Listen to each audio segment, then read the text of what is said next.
নমস্কার বন্ধুরা, আজ আমি মাছের তেল দিয়ে কুমড়োর অসাধারণ স্বাদের একটি রেসিপি নিয়ে হাজির হয়েছি, যেটা কিন্তু গরম গরম ভাতের সাথে খেতে দারুণ লাগে। আর এটা থাকলে কিন্তু আর অন্য কোনো কিছুই লাগবে না। সমস্ত ভাত এই একটা পদ দিয়েই চেটেপুটে খাওয়া হয়ে যাবে। আর অনেকেই আছেন কিন্তু মাছের তেল খেতে চান না গন্ধের জন্য, তবে আজ আমি যেভাবে রান্না করব বা যেভাবে মাছের তেল পরিষ্কার করব, তাতে করে কিন্তু একটুও গন্ধ লাগবে না। তো প্রথমেই আমি এখানে কিন্তু একটা বেশ বড় সাইজের মাছের তেল নিয়েছি। তো প্রথমেই কিন্তু মাছের তেলের মধ্যে যে পিত্তথলিটা থাকে সবুজ রঙের, ওটা কিন্তু ফেলে দিতে হবে। তবে এটা কিন্তু আমার মাছের তেলটা বাজার থেকে কিনে আনা হয়েছে, তো পিত্তথলিটা আগেই ফেলে দেওয়া হয়েছে। তবে মানে মাছ কাটার সময় ওরাই হয়তো ফেলে দিয়েছে, তবে আমার মনে হয় পিত্তথলিটা এখানে একটু গলে গিয়েছিল। দেখুন এই যে সবুজ মতো দেখা যাচ্ছে, তাই এখানটা আমি খুব ভালোভাবে ধুয়ে নেব। আর দেখুন এই যে একদম কালো মতো এই যে নালিগুলো আছে, এটা কিন্তু আমি বাদ দিয়ে দিচ্ছি। আর মাছের তেলের মধ্যে যে নালিগুলো থাকে সেগুলো যদি একদম কালো হয় অবশ্যই ফেলে দেবেন। তবে দেখুন এইরকম যদি পরিষ্কার হয় সেগুলো কিন্তু ফেলে দেওয়ার প্রয়োজন নেই। দেখুন এইভাবে কিন্তু টান দিতে হবে। দেখুন মাছের তেলের এই চর্বিগুলো একদিকে হয়ে গেল, আর মাছের নালির মধ্যে যে নোংরা অংশটা ওটা কিন্তু খুব সুন্দরভাবে বেরিয়ে যাচ্ছে। দেখুন আমি আপনাদের আবারও দেখিয়ে দিচ্ছি। এইভাবে দেখুন টান দেবেন আর নালিগুলো খুব সহজেই বেরিয়ে আসবে। আর এই মাছের তেলটা যেহেতু বড় মাছের তেল, তাই কিন্তু চর্বিটা অনেকটাই বেশি আছে আর নালিগুলো কিন্তু খুব বেশি নেই। তো দেখুন নালিগুলো যেটুকু আছে আমি নিয়ে নেব, আর একদম কিন্তু পরিষ্কার নালিগুলো। তবুও দেখুন এইভাবে কিন্তু ভেতরের অংশটা বের করে নিতে হয়। দেখুন এইভাবে আস্তে আস্তে টান দেবেন আর দেখুন ভেতরের সমস্ত নোংরা বেরিয়ে আসবে। দেখুন খুব সহজেই কিন্তু সমস্ত নোংরা বেরিয়ে গেল। আর এইভাবে কিন্তু পরিষ্কার যেগুলো সাদা দেখতে নালিগুলো এইভাবে ভালোভাবে পরিষ্কার করে নেবেন। সব নালি কিন্তু ফেলতে যাবেন না। আর এমনিতেও এই নালিগুলো কিন্তু খেতে ভীষণই টেস্টি হয়। তবে নালি যদি কালো হয় তাহলে কিন্তু অবশ্যই ফেলে দেবেন। আর এই সময় আপনারা চাইলে একটা ঝুড়ি নিয়ে নিতে পারেন, তাতে করে মাছের তেলটা ধুতে সুবিধা হবে। তো আমি এমনিই ধুয়ে নিলাম। তো দেখুন খুব ভালোভাবে ধুয়ে নিয়েছি। আর খুব ভালোভাবে কিন্তু ধুয়ে নিতে হবে, তাতে করে কিন্তু স্বাদটা বেশি ভালো হবে। মাছের তেলটা ধুয়ে আমি 5 মিনিট মতো রেখে দিয়েছিলাম, আর দেখুন মাছের তেল থেকে অনেকটাই কিন্তু জল বেরিয়েছে। তো এই জলটা কিন্তু আমি খুব ভালোভাবে চেপে ফেলে দিচ্ছি। এবার এই মাছের তেলের মধ্যে দিয়ে দিচ্ছি স্বাদ অনুযায়ী লবণ আর অল্প একটু হলুদ গুঁড়ো। লবণ আর হলুদ গুঁড়োটা দিয়ে ভালোভাবে মেখে নেব। ভালোভাবে মেখে নিয়ে এবার এটাকে 10 মিনিট মতো রেখে দিচ্ছি। আর এই সময় আমি কুমড়োটা কেটে নেব। তো দেখুন এখানে কিন্তু আমি প্রায় 500 গ্রাম মতো কুমড়ো নিয়েছি। এবার কুমড়োর খোসা দেখুন এইভাবে আমি হালকা মতো করে ছাড়িয়ে নিয়েছি, একদম কিন্তু খুব বেশি খোসাটা ছাড়াইনি। এইভাবে একটু খোসা রেখে দিলে কিন্তু কুমড়ো একদম গলে তরকারির সাথে মিশে যাবে না। তো দেখুন কুমড়োটাকে আমি এই রকম ছোট ছোট টুকরো করে কেটে নিচ্ছি। তো সমস্ত কুমড়োটাই আমি কেটে নিয়েছি। এবার এগুলোকে খুব ভালোভাবে ধুয়ে নেব। তো দেখুন কুমড়োটা আমি খুব ভালোভাবে ধুয়ে নিয়েছি। আর এখানে আমি কিন্তু দুটো ছোট সাইজের আলুকে ঠিক কুমড়োর মতো করেই কেটে নিয়েছি। আর আলুটাকেও আমি ভালোভাবে ধুয়ে নিয়েছি। তো ওইগুলোকে এক সাইডে রেখে দিয়ে এবার গ্যাস অন করে কড়াই বসিয়ে আমি একদমই ছোট চামচের 1 চামচ মতো তেল দিয়ে দিয়েছি। একদমই কিন্তু সামান্য একটুই তেল দেবেন। তো তেলটাকে ভালোভাবে গরম করে নিয়ে এবার মেখে রাখা মাছের তেলটা দিয়ে দিলাম। আর মাছের তেলটাকে আপনারা যদি বেশিক্ষণ লবণ আর হলুদ দিয়ে মেখে রাখেন তাহলে কিন্তু তেলটা ভাজার সময় খুব বেশি ছিটে আসবে না, খুব বেশি ফাটবে না। তো প্রথমে মাছের তেলটাকে নাড়াচাড়া করে মিশিয়ে নিয়ে এইভাবে 2-3 মিনিট মতো রেখে দিলাম। তো 2-3 মিনিট পর দেখুন উল্টে পাল্টে দিচ্ছি। মাছের তেলটা দেখুন বেশ কিন্তু অনেকটাই ভাজা হয়েছে, তবে এখনও কিন্তু পুরোপুরি ভাজা হয়নি।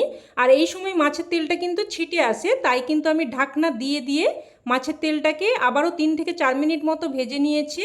আর এইভাবে একটু ঢাকনা আড়াল করে নাড়াচাড়া করে নিচ্ছি। আর মাছের তেলটা ছিটে আসলে এইভাবে একটু ঢাকনা আড়াল দিয়ে নাড়াচাড়া করে নেবেন। তো দেখুন মাছের তেলটা কিন্তু আমার ভাজা হয়ে গেছে। আর এর থেকে কিন্তু বেশি ভাজা চলবে না, কারণ মাছের তেলটা নামানোর পরেও দেখবেন এর কুকিং প্রসেসটা কিন্তু অনেকক্ষণ অবধি চলতে থাকে। তাই এই সময় কিন্তু মাছের তেলটা নামিয়ে নিতে হবে। তো মাছের তেলটা নামিয়ে নিয়েছি। দেখুন এর কুকিং প্রসেসটা কিন্তু এখনও চলছে। তো আমি এটাকে এক সাইডে রেখে দিলাম। এবার আমি কড়াইটা কিন্তু একটু ভালোভাবে মুছে নিয়েছি। মুছে নিয়ে আবারও আমি অল্প একটু 1 চামচ মতো সর্ষের তেল দিয়ে দিলাম। মাছের তেলটা ভেজে নিয়ে তারপর কড়াইটা একটু পরিষ্কার করে নিয়ে রান্নাটা করবেন, তাতে করে দেখবেন রান্নাটা খেতে বেশি ভালো লাগবে। আর ওই তেলের মধ্যে যদি রান্নাটা করা হয় তাতে করে কিন্তু তরকারিটা অনেক বেশি গন্ধ লাগবে। তো এখানে আমি তেলের মধ্যে 5 ফোড়ন, একটা শুকনো লঙ্কা আর একটা তেজপাতা দিয়ে একটু ভেজে নিয়ে তারপর কেটে ধুয়ে রাখা কুমড়ো আর আলু দিয়ে দিলাম। আর তেলটা কিন্তু অবশ্যই অল্প একটুই দেবেন, কারণ যেহেতু পরে মাছের তেল দেয়া হবে। তো সবজিটা নাড়াচাড়া করে ভালোভাবে মিশিয়ে নিয়ে এবার মিডিয়াম ফ্লেমে একটা ঢাকনা দিয়ে দিয়ে প্রায় 3 থেকে 4 মিনিট মতো ভেজে নেব। আর এই সময় আমি একটা মশলা তৈরি করে নেব। তো একটা পাত্রের মধ্যে নিয়ে নিলাম 1/2 চামচ মতো সাদা কালো সর্ষে, ছোটো চামচের 1/2 চামচ, আর নিয়ে নিলাম 1/2 চামচ গোটা জিরে। মশলাটা কিন্তু অল্প একটুই লাগবে। আর দিয়ে দিলাম 2টো কাঁচা লঙ্কা, তবে ঝালটা কিন্তু অবশ্যই আপনারা আপনাদের স্বাদ অনুযায়ী দিয়ে দেবেন। তো এবার আমি মশলাটাকে বেটে নিয়েছি। এবার এদিকে কিন্তু ঢাকনা দিয়ে 3 থেকে 4 মিনিট মতো কুমড়ো আর আলুটাকে ভেজে নিয়েছি। দেখুন কুমড়ো আর আলু কিন্তু হালকা ভাজা মতো হয়েছে। আর মাঝে কিন্তু 2-1 বার আমি ঢাকনা তুলে নাড়াচাড়া করে দিয়েছিলাম। যেহেতু একদমই অল্প তেল দেওয়া হয়েছে তাই কিন্তু মাঝে মধ্যে একটু নাড়াচাড়া করে দিতে হবে। তো এবার আমি এখানে বেটে রাখা মশলাটা দিয়ে দিলাম। মশলার বাটি ধুয়ে অল্প একটু জলও দিয়ে দিলাম। এবার দিয়ে দেব স্বাদ অনুযায়ী লবণ, পরিমাণ মতো হলুদ গুঁড়ো আর অল্প একটু আমি লঙ্কার গুঁড়োও দিয়ে দেব। আর এই রান্নাতে কিন্তু পেঁয়াজ রসুন পড়বে না। বন্ধুরা, আমাদের গ্রামের শীতলা পুজোতে মাকে কিন্তু অন্নভোগ দেয়া হয়, আর এই মাছের তেলের এই দারুণ রেসিপিটা কিন্তু করা হয়। তাই পেঁয়াজ রসুন ছাড়াই কিন্তু এই রান্নাটা হয়। আর খেতে এতটা টেস্টি হয় আপনাদের কি বলবো, আপনারা একবার বানিয়ে দেখবেন তাহলেই বুঝতে পারবেন। তো সব কিছু নাড়াচাড়া করে মিশিয়ে নিয়ে আমি ঢাকনা দিয়ে মশলাটাকে কিন্তু প্রায় 2 থেকে 3 মিনিট মতো কষিয়ে নিয়েছি। এবার আমি এখানে দিয়ে দিচ্ছি একটা মিডিয়াম সাইজের কুচানো টমেটো। আর ঠিক এই পর্যায়ে এবার আমি মাছের তেলটা দিয়ে দেব। আমার এখানে কিন্তু বেশ অনেকটাই মাছের তেল আছে, তো আমি কিন্তু পুরো মাছের তেলটা এই রান্নাতে ব্যবহার করব না। আমি অর্ধেকের বেশি মাছের তেল দিয়ে দেব, আর কিছুটা আমি রেখে দেব। এটা কিন্তু গরম ভাতের সাথে মেখে খেতে বেশ লাগে, তো এটা আমি রেখে দিচ্ছি। এবার সব কিছু ভালোভাবে নাড়াচাড়া করে মিশিয়ে নেব। আর প্রায় কিন্তু মিনিট 2-3 মতো এইভাবে নাড়াচাড়া করে মশলাটাকে কষিয়ে নেব। বন্ধুরা, আপনাদের কাছে একটা অনুরোধ, অবশ্যই কিন্তু এইভাবে একবার এই রান্নাটা বানিয়ে দেখবেন। তো প্রায় মিনিট 2-3 মতো নাড়াচাড়া করে নিয়ে এবার একটা ঢাকনা দিয়ে লো টু মিডিয়াম ফ্লেমে প্রায় 4 থেকে 5 মিনিট মতো রান্না করে নেব। আর এই সময় আমি একটা মশলা তৈরি করে নেব। তো একটা তড়কা প্যানের মধ্যে আমি নিয়ে নিলাম 1/2 চামচ মতো সাদা কালো সর্ষে, 1/2 চামচ গোটা জিরে আর 1/2 চামচ গোটা মৌরি। আর তবে সব কিছুই কিন্তু আমি ছোটো চামচের মাপে নিয়েছি। এবার গ্যাসের ফ্লেমটাকে অন করে এগুলোকে নাড়াচাড়া করে ভেজে নেব। একটুক্ষণ নাড়াচাড়া করার পরেই দেখুন মশলা কিন্তু চিটপিট করে ফুটতে শুরু করেছে। তো এবার আমি একটু নাড়াচাড়া করে এটাকে সাথে সাথেই কিন্তু নামিয়ে নিতে হবে, না হলে কিন্তু মশলা পুরো ফ্লেভার নষ্ট হয়ে যাবে। তো দেখুন সাথে সাথেই নামিয়ে নিয়েছি। এবার এটাকে দেখুন আমি গুঁড়ো করে নিয়েছি। এইরকম একটু দানা মতো রেখে গুঁড়োটা করে নিয়েছি। খুব বেশি মিহি করে গুঁড়োটা করার প্রয়োজন নেই। এবার এদিকে কিন্তু লো টু মিডিয়াম ফ্লেমে প্রায় 4 থেকে 5 মিনিট মতো রান্না করে নিয়েছি। আর দেখে নেব কুমড়ো আর আলু ভালোভাবে সেদ্ধ হয়েছে কিনা। তো দেখুন দেখিয়ে দিচ্ছি, আলু কিন্তু একদম সুন্দরভাবে সেদ্ধ হয়ে গেছে। আর কুমড়ো সেদ্ধ হতে তো একদমই কম সময় লাগে।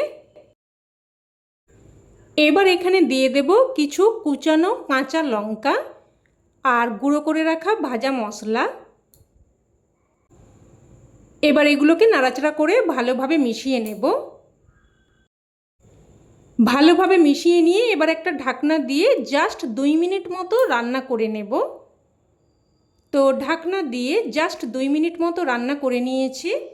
এবার এখানে সামান্য একটু চিনি দিয়ে দিচ্ছি, এতে করে স্বাদটা সুন্দরভাবে ব্যালেন্স হবে, খেতেও কিন্তু খুবই ভালো লাগবে। তবে আপনারা রান্নাতে যদি একদমই মিষ্টি অপছন্দ করেন সেক্ষেত্রে কিন্তু চিনিটা বাদ দিয়েও রান্নাটা করতে পারেন। তো এবার এখানে সবশেষে দিয়ে দিলাম কিছু কুচানো ধনেপাতা। কুচানো ধনেপাতাটা দিয়ে ভালোভাবে মিশিয়ে নেব। আর দেখুন বন্ধুরা, দেখতে কতটা সুন্দর হয়েছে, একদম কিন্তু এইরকম মাখো মাখো হবে। তো কুচানো ধনেপাতাটা দিয়ে মিশিয়ে নিয়ে এবার গ্যাসের ফ্লেম বন্ধ করে একটা ঢাকনা দিয়ে স্ট্যান্ডিং টাইমে রেখে দিলেই রান্না কিন্তু একদম তৈরি। এবার এটা গরম গরম ভাতের সাথে পরিবেশন করুন, খেতে কিন্তু জাস্ট ফাটাফাটি লাগে। তবে আমার কথাই নয়, অবশ্যই আপনারাও এইভাবে একবার বানিয়ে দেখুন, আর আমার বিশ্বাস আপনাদেরও খেয়ে খুবই ভালো লাগবে। তো রেসিপি কেমন লাগলো অবশ্যই কমেন্টে জানাবেন, আর ভালো লেগে থাকলে প্লিজ একটা লাইক দিয়ে দেবেন, আর চাইলে অন্যান্য বন্ধুবান্ধবদের সাথে শেয়ারও করতে পারেন। আর চ্যানেলের নতুন বন্ধু হয়ে থাকলে চ্যানেলটি অবশ্যই করে সাবস্ক্রাইব করে নেবেন। তো আজ এই অবধি, আবারও অন্য কোনো রেসিপিতে দেখা হবে। ততক্ষণে সকলে ভালো থাকবেন, সুস্থ থাকবেন, আর সকলকে অসংখ্য ধন্যবাদ।